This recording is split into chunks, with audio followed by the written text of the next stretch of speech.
What's poppin', y'all? Recently, Cenat came out with the first video statement since the end of Mafiathon 3, where it seems like he's been gallivanting around the world in a lesser billionaire version of what Jeff Bezos has been doing with Lauren Sanchez, except on a giant mega yacht. But, he's just been in different countries, just living his life with his girlfriend Gigi, who we gotta give credit. She held it down for 30 straight days. She did not see that man outside of a screen. And he was doing his thing. She supported him, and now they got to spend their time together, and I'm sure he wanted a break too. But he finally put out a video, and I'm going to play that video for you guys right now, and then we're going to get into it. Hello, everybody. I'm currently on my laptop right now, and I appreciate everybody who's been sending me birthday wishes, as today is my birthday. So I felt like it was the perfect day to be transparent and honest with you guys. A few days ago, I spread awareness on mental health and how important it is to take care of yourself. And honestly, for the past few months, I've been struggling with mental health out of self-doubt and fright of pursuing goals that I really want to achieve. And the reason I've really been in my head is because I just wanted to do more. I've gained to realize that I'm a true creator and I'm very passionate about creating. And I have other goals and things that I just want to achieve and do more of. And I would love to show you guys what I've been working on for the past few months through my more personal page, which is KC3 Hidden. I am going to go private soon on that page, so whoever gets in, but I just want to let you guys know that sometimes it is important to take care of your mental health, and honestly, it's been getting better. It has, but out of frustration and fear, I just been in my head for some reason. I never had this feeling before, but I want it to be known that I truly want to create. And I don't know if I'm getting mature or I'm just looking things at a broad point of view, but I am so passionate about creating in general, and I'm excited to show you guys what's going on. Thank you. So off rip, I was watching this, I was like, man, this guy really seems like he's itching to come back, but everybody started misconstruing what this guy said. Like, so many different captions and so many different people started to run with the narrative that he was depressed. He's talked about mental health, and he never mentioned being depressed. He said self-doubt and fright, of trying to do too much. Self-doubt and fright. Where did he say depression? What are people talking about here? Now, if you can't just sit down and think why he would experience self-doubt or fright after what he just accomplished, I don't even know what to tell you. Like, think about it. This guy just got 1 million subscribers on Twitch. 1 million. Now, some people will say, well, yeah, like how much of that was gifted by companies and corporations, and, Twitch was supporting him and this and that. Like, sure, say whatever you want to say. He hit that 1 million mark. He streamed for 30 days straight. Think of the logistics. Think of the amount of effort that went into that Mafiathon. I don't think people appreciate that. Now, you could say the content wasn't for you. Like I said, for the majority of it, I did not watch it. I understand it's not for me. However, I will say one of the best streams, which was one of the few that I actually just randomly tuned into, because whenever I get the feeling, I'm like, man, this is whack. How can people watch this? The first thing I think is, you know what? Let me try watching this and give it a try. And that happened to be the stream that he did with Kirk Franklin. I was about to say TK Kirkland. Come on now. The stream that he did with Kirk Franklin. And I watched that for about an hour and a half, 2 hours, and it was great. Like, they just had an honest heart-to-heart discussion. I think it was lucky for me that I ended up watching a stream where I would actually be not just entertained, but I would glean some insight from. And yeah, the rest of that, so they have had celebrity guests, and people were just saying, yo, this one's whack. This one's not like the previous Mafiathon. So his own fans were probably saying like, yeah, this one doesn't hit the same. And that's why I think he was correct in making it the last Mafiathon, because what do you do bigger than this? Like, do you go to space in the next Mafiathon? And I think that's the struggle that a Cenat, and I've always called Cenat the Mr. Beast of streaming, or the Mr. Beast of Twitch, because he's just always trying to do bigger, better. How can we make this grander? In the same way that Mr. Beast has constantly done that. And we've gotten to the point with Mr. Beast where it's like, well, it can't get any more grand. Like, the guy opened up this whole theme park, I think, in Saudi Arabia, and with Cenat, it's just, what do you do from here? And I think that's where the self-doubt and fright comes in, because now there's an anticipation for his comeback. and people don't expect him to just show up and talk to the chat regularly. And he could do that, but I think he puts so much pressure on himself to be so big. And you also got to think about 24 years old. And this is one thing that like people, I know young people really feel the pressure to like that they got to make it earlier and earlier, because you're online and you're seeing people that are 20, 21, 22 that look like they're multimillionaires. Keyword is look like they're multimillionaires. Some of them are, like a Cenat, for instance. And you're like, damn, I really got to make it. But the problem is when you're 24, like a Cenat, and you've just hit the peak of the peak. Like this guy looked up to Kevin Hart. He's done multiple streams with Kevin Hart. He's friends with Kevin Hart. He's close friends with Kevin Hart now. He's collaborated with every single one of his childhood heroes. Like Roman Atwood showed up to his stream, gave up a motivational speech. Like, you got to imagine the levels of dopamine this guy was experiencing and just joy from having pretty much every single one of his childhood dreams happen. And of course, financial goals, which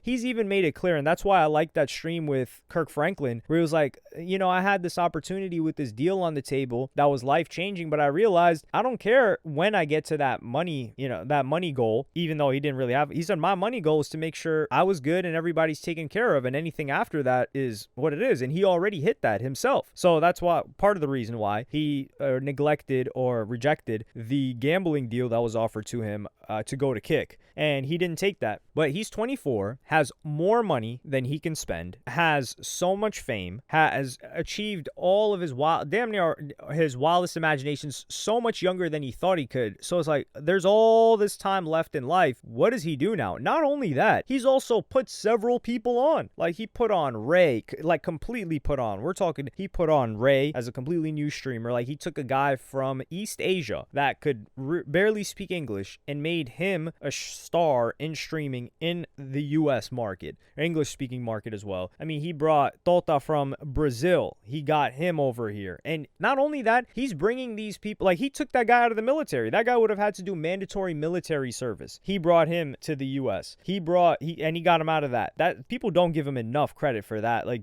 it's just, people just want to hate on somebody. And he's also been getting a ton of hate recently too. And I do think that affects him, because what reason is there to hate on Cenat? Like, people will talk about the school thing, but people use the school thing as a justification for hating him. That's the difference. They don't hate him because they don't care about the whole school thing, and that will happen. Like, Cenat's not a scammer. He's not somebody that's scamming. But the thing, what I'm wondering is, what is he going to do? And I think what he wants to do is genuine. Like, some people are clowning him. They're like, yo, we're about to see one of the worst fashion brands ever. I thought that one was funny, to be fair. Like, if you're gonna hate, like, make it funny. That one is funny. And he's talking about going private. What I think Cenat wants to do is to be able to put out videos, photos, just experiment with things that he is not going to be judged on for his past performance and the reputation that he's built for himself. And I want to connect this to Kendrick Lamar.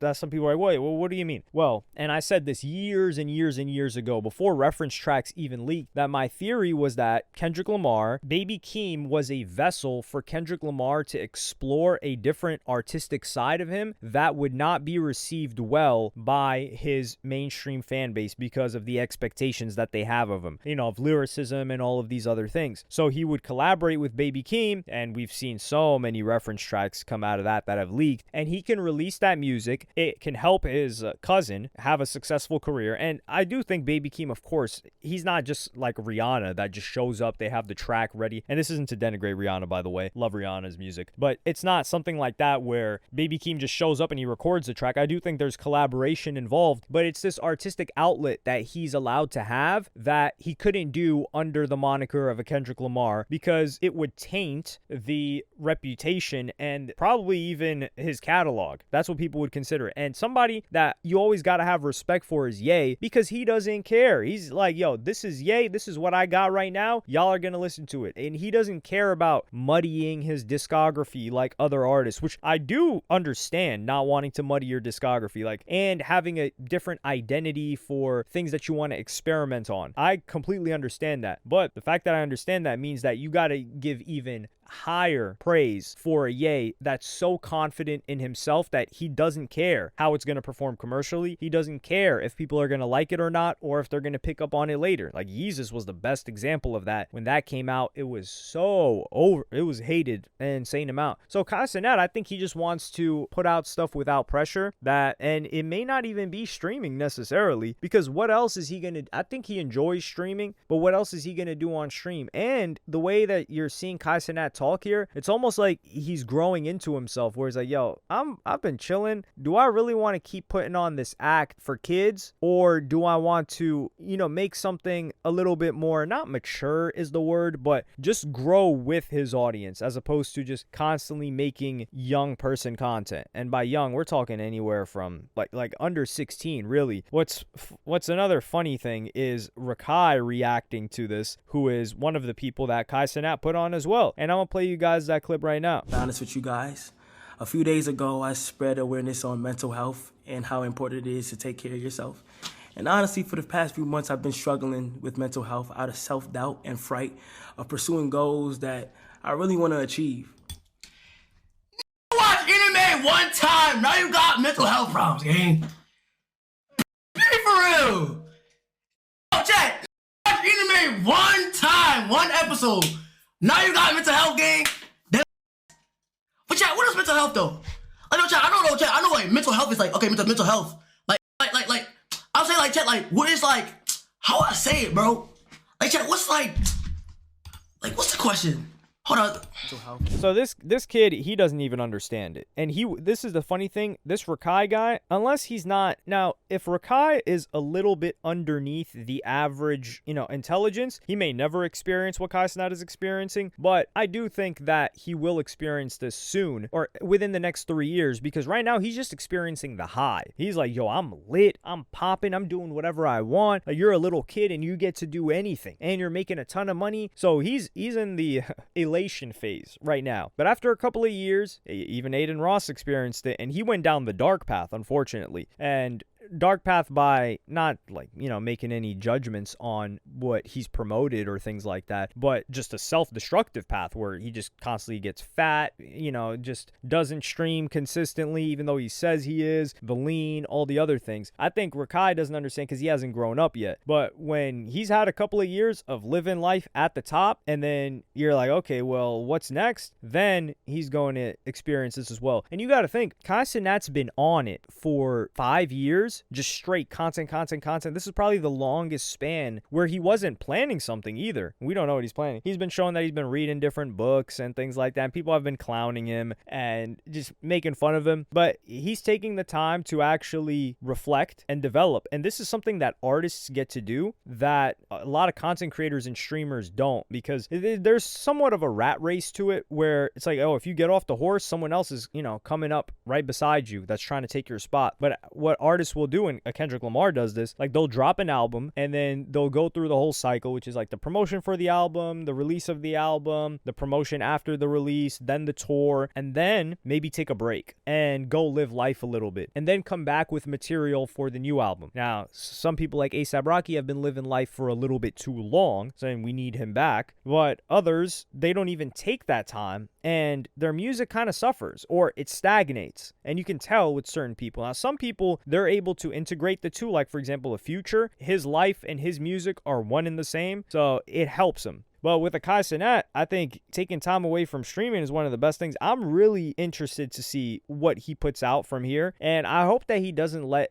self-doubt hold him back, because Kai Cenat, he's made his mark. He's done all there is to do in streaming. And it's almost like when I talk about Lil Uzi Vert, why I'm so happy that Lil Uzi Vert is just releasing music now is because Uzi's done all of it. You've done it all. And I don't want people like that to feel hesitance or doubt of putting out something new, because your catalog, everything that you've already put out, you're solidified. You can't fall off no matter what people say, at least the way that I see it, the fair way to see it, to be fair. And just to see them hold back from putting out whatever it is that they think that they can do next. It's just like, come on, just put it out. People will mess with it or they won't mess with it. But everything that you've done up until this point, it solidified you as a legend. Like, both of these guys are legends. Uzi's a legend. Cenat's for sure a legend in streaming. But let me know what y'all think in the comments. I see people talking about like, yo, man, he got all this money and he feeling down. Like, yeah, well, once you have a ton of money, you're not thinking about money anymore.